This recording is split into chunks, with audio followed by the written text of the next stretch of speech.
Hi, Helm here. Today's presentation is going to be on how we conduct ourselves for our sales, starting with a phone interview when you call in to try and get you some good budgetary ideas on what you can expect, followed up then by a site visit where we review your actual home, measure up everything, and make sure it's now a quotation right to the penny. Hi, Helm speaking. Yes? Okay. So you're looking for a standby generator for a residential application? Yeah. Okay. Have you done any research, or are we starting from scratch with you as far as what generator you're after? Okay. So you've not looked into it at all. Okay. Bear with me. I'm just going to get some information down along with your phone number and make sure if we get disconnected, we've got. I can call you back right away. Okay. How would you like the paperwork sorted out? Mark and Christine Althouse. Excellent. Okay. Address? Yeah. Yeah. Okay. Phone number and an email address. Yeah. When I'm done here, what I'm going to try and do is, with a little cooperation from you, we're going to put together a quick estimate based on some pretty simple questions for you. Nothing that takes any technical expertise, and what I'd like to do is get a good estimate in your hands, and if you're happy with what you hear, we're gonna set up an appointment to come visit with you, and then we'll finalize this estimate to a proper quote, which would be right to the penny, no changes or anything. Okay, perfect. Email address. Yeah, okay. So first question I'd have for you is what's your typical hydro bill, your worst hydro bill you might see? Okay. No, not kilowatts, just dollars and cents. How much are you paying for your hydro? In this area, that gives me a really firm benchmark to start with over the phone on generator sizing. And that could change a little bit up or down depending on other things. Okay. Okay, well, it sounds like you're in the 12 kilowatt area. Pretty popular machine for us in this area. Are you planning on adding anything like hot tubs or swimming pools or anything? No, nothing. Okay, and your primary concern here? Sump pumps. Yeah, that's pretty popular reason to have a generator in this area. A lot of flooding basements in this area. Okay, do you know what? Let me just put down that generator on here for you. Do you know what your service size? Yeah, your electrical panel, how big is it? Typically in this area, if you're rural, it's 200 amp, but it could be 100. It's a 200 amp. Okay, that's perfect. Let me put that on my quote here for you, or estimate I should say. And there we go. Now the house is a 4-season home. It's not a cottage or anything like that. No, 4-season. So I'm going to add in our heater package for that unit simply because we do need reliability all year round for that unit to start in the dead of winter for you. Yeah, okay. I've got this added up, subject to us exploring options like OnQ. OnQ is a remote monitor system, very, very popular for cottagers or snowbirds or someone who's very active and not around the house much. Basically, anything goes wrong with your generator, it's going to send you an email and let you know what's going on, whether you're home or not. It also allows us access to your generator if you let us. So if you do have a problem, you can contact our service people, and they can remotely look at your generator also and assess whether it's even a problem. Sometimes a generator might send you an email for something as simple as maintenance when it gets close. So not a priority for us to get there, but you and I then both know we got to line up a truck at some point to get there. Sounds like a good option. Okay, well, let's make this estimate as accurate as possible, so I can add that on there. Where are we here? Okay, install package. There we go. So the OnQ's on. So you're looking at, before taxes, about $8,900. Does that put us in budget? Yeah, Okay, yeah, taxes. Okay, well, I know everybody's got to pay taxes. That's not a problem. So taxes in right now, if we don't need to add any more cable or piping or anything to it, you're $10,070 and some change. Yeah. Okay. Okay. So the next thing I can do is look up my schedule. What days work for you best for me to come visit with you? Because ultimately, I need to visit at your home, look at your situation. And we're looking for little code issues. We got to make sure when the generator goes in, it's compliant with all the local codes and the manufacturer's guidelines for install. So if we do have to move it left or right a little bit, be aware that cabling and piping is roughly $30 to $40 a meter. So the quote really won't change a whole lot, if we have to move the generator over, a meter or two. Okay. Okay. So Tuesdays are good. Hang on, let me just check my schedule. Bear with me for a minute while I go through things. How about Tuesday at 2 o'clock? Yeah, okay. I'll put you in here, Christine, and we'll see you Tuesday at 2 o'clock to review and switch this estimate to a proper quote for you. Okay, see you then. Thank you. Bye-bye.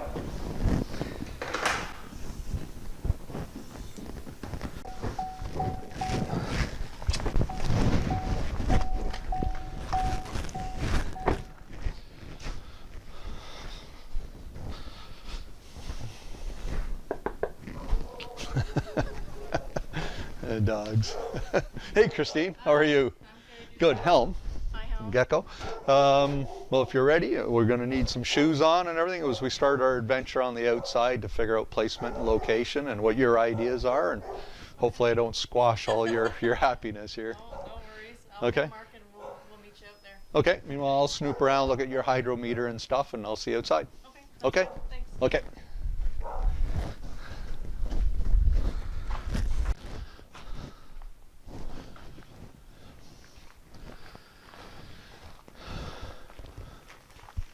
Hey guys. Hello? Yeah. It's a good place for a meter. Mark, I presume? How are you? Yeah, pleasure. Okay. So typically, and we don't have to, so keep your mind open on how we do stuff, but we usually try to put the transfer switch in the vicinity of your hydrometer on the outside. It's rated to be outdoors in the rain and everything else. One of the advantages to that is simply if you do travel and you're not around or you're working and there's something wrong, we don't need access to the house. And you got dogs, so there's one less thing for a technician to have to worry about. As you heard, they're barking. Yeah, yeah. So the technician can get to the generator, which has got to be outside anyways, and then we get to the switch if there's an issue with that. So it saves us time. Under warranty, you don't care, but after warranty, it saves you money, right? Because we don't have to wait for Frank, the neighbor, to show up and unlock, or something going on like that. So does that sound all right? The switch is about 16 by 30 inches roughly. It's a gray metal box, just like what your meter would have been before it was painted. And there's nothing to say you can't paint it also. So if you want to camo it. Now if that's unacceptable, you just don't want to see any more activity here, we'd just look at moving it to the inside if you got room in your electrical room to do that also. Can we put it down here on the concrete portion of it? Because after you're done, we want to do some Siding and stuff like that, so we don't want something else to have Yeah, to... no, absolutely. Okay. So it should fit right there. And the conduit just gets rerouted. So it's obviously underground in. Yep. We go down and into your panel. So when we put the switch down here, we're going to come out the side, goes right in the top of the switch, and then we'll come out, and then some of the detail I'll leave up to the electrician, but we'll come out the bottom of the side and literally go right back in the same hole. We're not going to knock new holes in the house or anything like that. So as long as you're good with it cosmetically like that, it's all good. Now I needed to get pictures and stuff. Is there anything I can step in here? I won't damage nothing? Okay.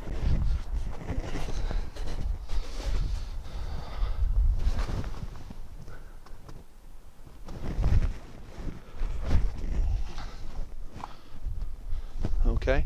Now, I don't know if you've looked, but part of our issue here is we don't have any gas. Yeah. So we'd have to deal with propane and all that, and Yeah. tanks and... Yeah, there's several options, and we can go over that in greater detail inside, other than we need propane tanks someplace located. So in the end, We sell tanks, so you can go to upright tanks. They're called 420s. They're about 30 inches by about 5 feet tall. They can be stacked adjacent your home in multiples. There's no real big rules about that. Or we can go to a torpedo tank. Now, if you do something like that, it would have to be at least 10 feet from a structure and 10 feet from a lot line. And you've got the real estate here. So it gets back to cosmetics. You know, where do you want to see that tank located? Supply trucks typically have 100 plus feet of hose, so you can, you know, get rid of it someplace. And with this driveway and yard, they should easily be able to get to it. Now, the only other thing you want to consider is the guy filling the tank. You know, you want to shovel a path, because of one wintry day, you haven't done it and it's icy and it's the end of the day and he's tired and hungry, you may not get propane if he knows it's a bad job to get to, right? Yeah. Look at. We also handle underground tanks. So, you know, from a cosmetic perspective, if it had to go in the front yard, I'm assuming this might be septic bed out here. Yeah. But if it did and you just don't want to look at some big old tank, we've got options to go underground with your tank. So cosmetically it's nicer, and mechanically there's several advantages to putting your propane system underground too. So we can go over that if it interests you. It adds to the ticket, you know.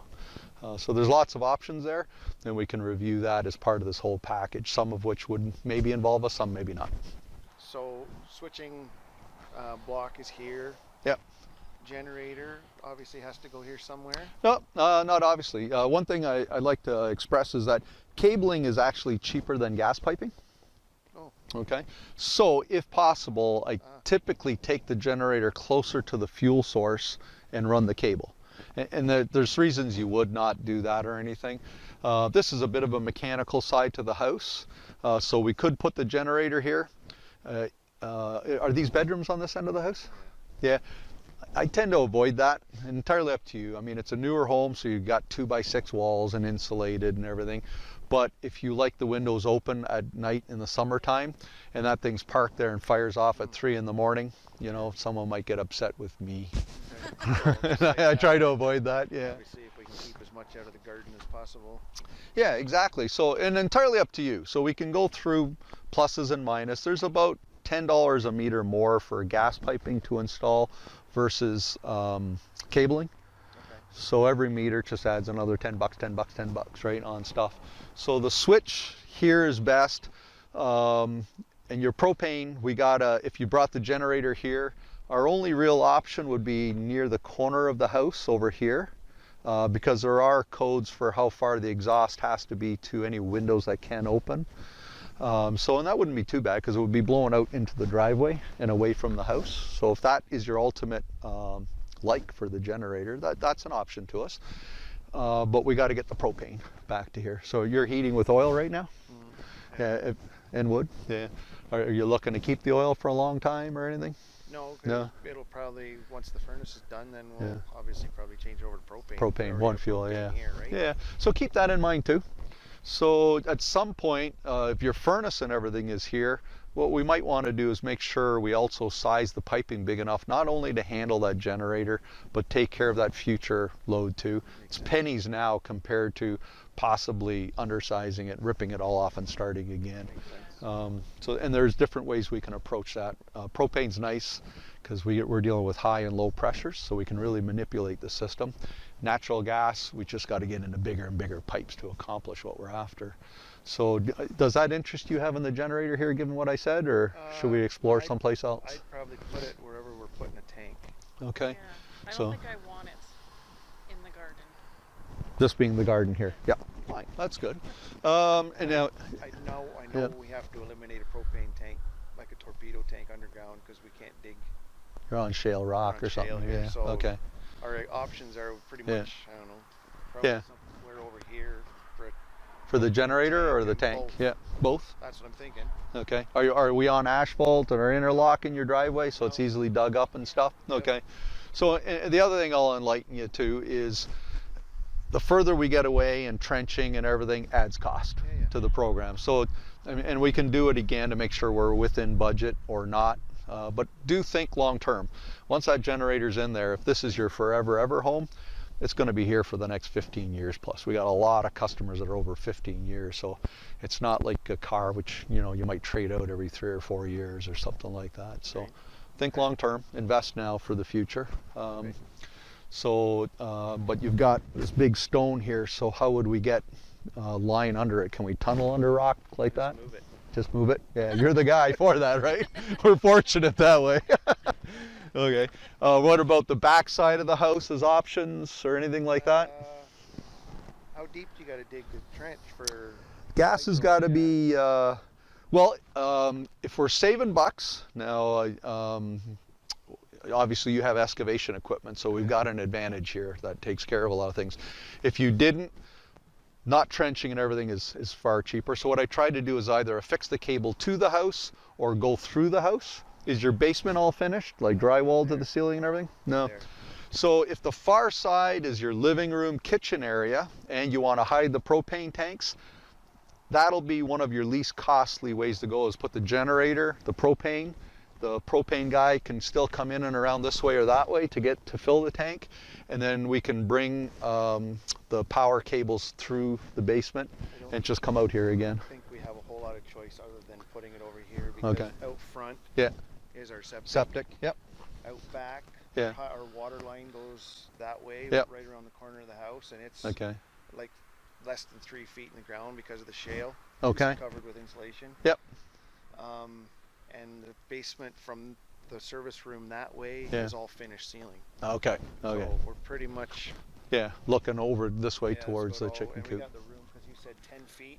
Yeah, that'll give us all that. We Yeah. could have, I mean, it can go in there. Okay. So there we're budgeting coming from this side under. And while we're at it, you're an excavation guy. I'm assuming you'd take care of opening the trench and everything. Okay, so that comes out of the cost. So, and what we do, even though the propane and the generator's there, that's where I was saying we want to think to the future. We might as well bury an unused line propane coming back to the house. For the furnace. Yeah, we'll just cap it. Okay. Right, so it's Yep. going from the fuel source to here, so you're not ripping everything open. Makes sense. For here, we just have to have the trench wide enough that the cables supply in the house and the gas are separated appropriately. Okay. And of course, we use identifying tape and everything on top of it. So, and that plastic high pressure pipe is very reasonable Okay. at this point, so Sounds that's easy to do. Okay, okay. So let's wear in here, and then I'll start pacing out some stuff, Well, and then we probably can. just inside that fence, Okay. because that far fence is the property line. So we're gonna Okay. have to go this side of that trees. Yep. Somewhere in here. Right in there. Okay. I guess. So we're supposed to be 10 feet from any structures, Okay. and we got a fence here and everything. So going this way out here to stay away, or we might be able to go parallel to the driveway here. Do you care one way or the other? Okay. Okay. Cool. Okay. So we know where we're going. Generator location. So the generator needs to be 10 feet from the tank. So you're cool with it just freestanding out here someplace? Yeah, I think so. Yeah. Okay. And then You if suggest you're the professional. entirely, I mean, I don't know. I hear you. Thanks a lot. But to me, it's about your cosmetics. Everybody's got their own idea on stuff. I got to worry about the codes and stuff. I mean, we can put the tank perpendicular here, so we got lots of room. The generator can be backed up to this little shed if that's going to stay there. That's easy on the gable end here, so there's no snow runoff on it. We can accomplish that in there. Does that suit the future? You're not thinking about a garage or anything else going here. You're in- Yeah. Yeah. So all we got to do is get our clearances, and then I can cover it up with like plants and stuff afterwards to create a buffer anyways, right? like across here, like a little fence or something. Oh, absolutely. Yeah, there's nothing against that for rules. So, and you were asking about the depth. So for a traversed area, we got to be, I believe, 2 feet for gas and 3 feet for the electrical. So we just go 3 feet for the both in the same trench. Get that deep, which I don't know if I can. There's solutions for that. It's called mechanical protection. So what we would do is use something as simple as saccrete. Okay. So if we can't get the depth, we just pour saccrete, dust on top of it, put a little hose on it, it'll harden in 15, 20 minutes, and backfill her. And that just prevents your trucks and stuff from crushing those wires and stuff in there. Yeah, so at that point, we don't, you I don't know, think you'll get any deeper than about 18 inches, maybe 20 inches. Here. yeah, so we use a lot of Sacrete. Yeah. Yeah. That's all you're gonna get. Yeah, so now your excavation guy, you can supply it yourself while we're here, or we can, and I can price that out separately, but you know, you're in the business, so I'm sure you can, if you have it here and ready, we'll throw it in the hole for you. All right. Yeah, take care of it. Okay, so right now all I got to do is some measurements and stuff. I can meet you inside in a few minutes, and then we'll tally it all up and go over the details and see what we got to adjust and fine tune. Okay. So I'll see you in about 5-10 minutes here. Okay. Perfect. Okay. Okay, so I had a little look at where we are. I did some measurements just for the gas line and everything. And as I understand, you're going to take care of all the excavation and stuff like that. Okay, so I haven't allowed or added for any of that stuff in there. Same thing with the Sacrete because of your shale problem here. So what we got on here, based on our conversation, is a 12 kilowatt generator. And I got that from your average hydro bills that you told me, and that's typically a good way to be. Now, some stuff that can influence it will be your hot tub. Now, most people, when the power fails, they tend to just get out of the hot tub. But you know, if you insist on being in that tub every night, that's a big tub and it needs a lot of power to get going, we'd have to bump up the generator sizing on it if that's a concern. What else we got? You've got how many kids are in the house, or is anybody living with you full time? Sometimes 3. 3, yeah. So, and every human adds to that load.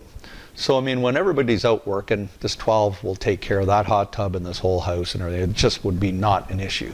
So where it would be maybe tight, and I use the same analogy all the time, is Thanksgiving, Christmas, or if you have big family dinners on Sunday, because your electric range is worth about 7 kilowatt all by itself, period.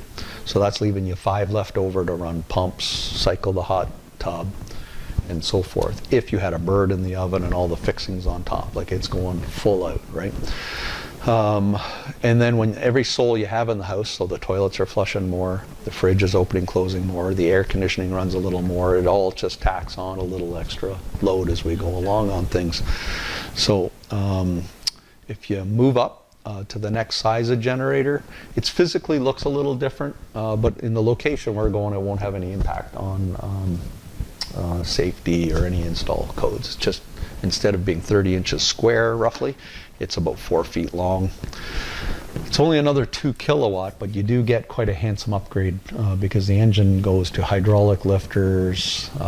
There's a bunch of built-in little goodies. It's kind of like comparing like a Ford Ranger to an F450. They might be both 300 horsepower, but that 450 is a bigger, heavier chassis truck and everything, and that's the way you want to look at this situation here too. Plus the extra 2 So kilowatts. what you're saying is it's a Ford. I want to stay away from it. Yeah. Okay. Bad analogy in this case, and I run all Dodge product here too. So I guess comparing a half-ton to a 1-ton, right? Dual wheels. Both engines could literally be the same horsepower, but you're putting a lot more beef of the truck to pull it and durability and everything, and that's what you're getting as you move up in the classes. So the cost and spread between the two, I mean, all your infrastructure is the same.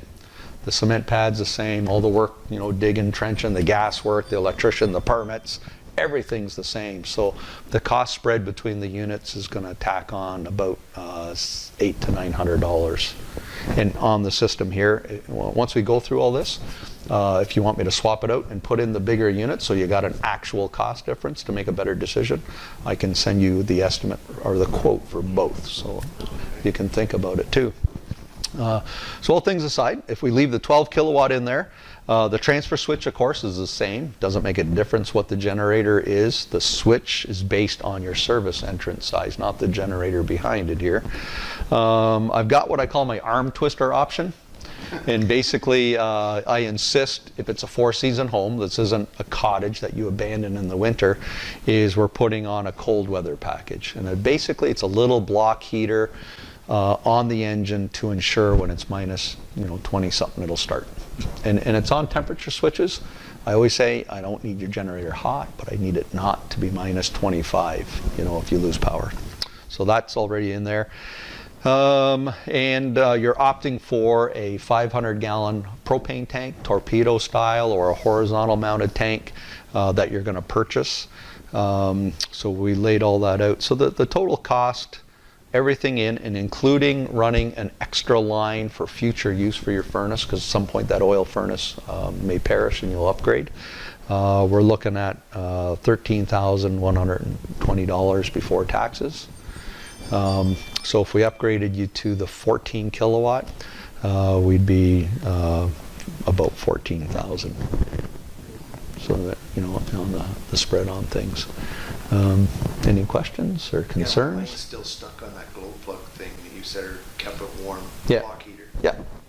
How does it stay? It runs off it gets fed back from the Utility. utility line? Yeah, so when we install everything, there's actually 120 volts from the utility is fed to the generator, and that maintains your heaters. And there's also a trickle battery charge or a battery maintainer in every generator. So that maintains it while the unit is static. And then as soon as the utility fails, the block heaters, because there's no utility, fail, and the battery charger is taken care of internally on it. It's charging when it's running back again, when it runs on its own. Yeah, and it has to, because like all things, there's a computer inside your generator. Actually, the control is about the size of this iPad, and that unit has to have voltage to it, DC voltage, like the battery would supply, to maintain its memory and all its control parameters to make sure everything's working and supplying power properly. Okay. So, yeah. So I have a question then. Yep. The first unit you supplied was our house, Yeah. but as you can see, there's equipment here and we Yeah. plow snow and stuff. If Yeah. we were without hydro for a day or two, Yeah. and I needed to plug trucks in because it was minus 30, Mm-hmm. would that do it, or should that's where we need to bump up in size to? I'd recommend you bump up. I mean, as there's, is your hot water tank electric probably? Yes. With oil? Yeah. So you've got a lot of electric load. Now if you swapped out your oil furnace for propane, typically what we also find is your hot water goes to propane. Yeah. So you're losing 2,000 to 4,000 watts of electrical load by going to propane. So if the hot water and everything was propane, then we'd probably be all right with a 12, you know, depending on how many trucks. And again, the activity in the house. You'd probably be better served, given what you're doing here for block heaters or potential loads and stuff, to at least look at the 14. What was the difference in value there? I can price that out exactly for you. So we're at 13,120 right now. Yeah. So let's just delete that, and we'll go to the generator selection. And you're at 14,148, so $1,028 more to upgrade for that half ton that generator. You Yeah. want to upgrade after the fact. No, not at all. Now, let's say something large happens. You're not really too much in a bind, although you don't want to do it because it's always cheaper to move up in generators than it is to do what I'm going to suggest. But let's say 3-4 years from now things change. We can add what we call load shedding to the house. And load shedding would be a little box that we tie into your hot tub, as an example, because we know it'll last 10 or 12 hours in violent weather without freezing. We just don't want to have to manually turn it on and turn it off. It could get forgotten. So load shedding would do that automatically for you. So if you plugged in your trucks and there was a lot of activity and the generator's under too much stress, it would automatically shut the hot tub off until there was available capacity left on your generator again. So Interesting. yeah, simple process. So that's retrofittable on the smallest to the biggest generators. But that option is about $400. And you know, if you tack on 2 of those, we're now moving into that 20 kilowatt range very quickly. Yeah. So again, you know, let me just do that for you too. Just make sure you're dealing with the full. So we're 91. So the 20 kilowatt would tack on about another $1,100, and that would give you obviously 6 more kilowatts of power. Now you'd be in a very, very safe situation with your lifestyle and the way your house works and your business and everything goes on here. And again, if things really grew bigger and stuff, load shedding can be added on at any time if you ever got into that predicament. Okay. So, and what I do find is a lot of people during a power failure tend to be more conservative anyways. Now in your case, the truck's got to warm up to get going and stuff, but internally, you know, most people get out of the hot tub and it goes from pulling 30 or 40 amps down to maybe 15 or 20 The amps. trucks wouldn't be plugged in unless it was absolutely necessary and a storm was impending. So Yeah. you're right. But each one of those heaters is probably 1500 watt, which is 12 amps of power per, you know, and if you've got unit. 2-3 trucks plus a piece of equipment, well, that all tacks up. So a 20 kilowatt generator is about 83 amps full on. Yeah. Okay. Yeah. So are you interested in one direction or another, or do you want to see all of them sent to you, all the estimates, or are you ready to make a decision now? I think I'd eliminate the smaller one right off the bat. Yeah. Okay. Because what's the sense of going small or being too small? Well, and that's up to you to make. You know, like I just want to make sure I'm presenting your options and that you're educated about each option. And then, you know, I have no idea how deep your pockets are. I'm just happy to sell you something. Yeah. But ultimately, it's up to you to decide where your level of safety needs to be for your lifestyle and your work and everything that goes on here. Knowing who I am, it's probably a good idea to have quotes on both so I can sit and look at them, Yep. Yeah. decipher between them, and then, Yeah, they're all detailed. So I'll send you the quotes for both items. There'll be separate quotation numbers. I'll also send you electronically all the supporting literature, so we're not wasting paper. You can look at it or print it, whatever you like. If you want hard glossy copies, we got lots at the shop, so you can pick it up. As you're going through that, you'll find other options. There's a system called OnQ, which gives you remote monitoring of your generator. Very popular with people who are, you know, working in the field all the time or not around, cottagers, you know, business people that are traveling. And basically it puts your generator in your pocket. No matter where you are in the world, you know everything about that unit if something's going wrong with it or it's working right or whatnot, including the ability to remote start and stop if you need to test it for some reason. Okay. There's also extended warranties and different things like that. I'll send you the literature on it. If they interest you, just let me know and I can add it in or remove it or send you a separate quotation for those items. But they're all easily installed. The OnQ system is retrofittable anytime. It's I'll tell you now, it's about $400 for us to do all the hardware, software, and get you set up on everything. But what's nice with Kohler, one-time cost. That's it. You have no monthly or annual subscription fees or anything like that. It also leaves us in your back pocket. So if you are remote and you get an email and you look at it and you go, I don't even know what this means, you can phone our service. They can backdoor into your generator, look at the same problem and let you know it's not a problem, it's just service, or we better get a guy there or something, right? So it takes a lot of pressure off customers, especially if they're in great distances from the equipment. Yeah. Yeah, yeah. Now the extended warranty, same thing, it can be added on after, but it is limited to from the day you take possession till when we can put it on. So that's something you want to really review and look at, if that interests you. Do a lot of people take extended warranty? You know, it's a funny story. I've never been a big fan myself. Me either, that's why Yeah, I'm asking. yeah. And it was always pretty costly. And what I always suggested to people was put the money in a jar on your fridge. And if after the warranty period we have to show up, then you've got a little bank of money, you can pull it out and give it to us and offset the costs or cover all the costs. As titanium dealers with Kohler, we're at the top tier with Kohler, and we've made a lot of commitments to Kohler and trucks and service people and training, how much we stock and everything. And Kohler pays us forward a huge discount on extended warranties. And I just took that discount and rolled it right back into the price. So the price of the extended warranty is just slightly less than half of what it would normally be. And because of that, I'm going, that's a good deal. You know, all you need is one failure of any description and it's paid for itself that one time. So we can review those details and go over it with you. Like I said, you do have time after you've installed it to install it, or we can do it right away and just put it in. We also offer financing. If that interests you, I can send you all the documents and you can fill it in online yourself, and we can move forward with that. And the financing is lovely because it's 100% open. So at any time, you can pay it off or make extra installments, no penalties whatsoever.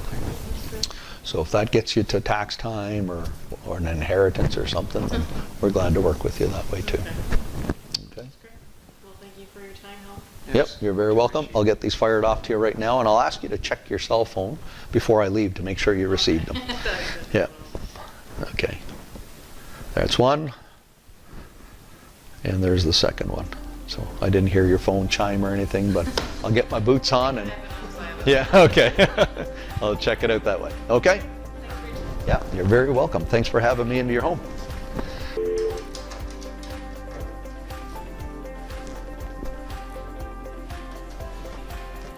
Hello, would Christine be there?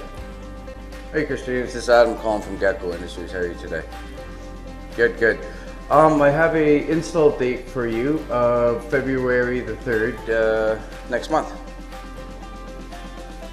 The power should be off for about 6 hours and we'd be done about 3 o'clock in the afternoon. Okay, I'll see you around 9 o'clock. Bye.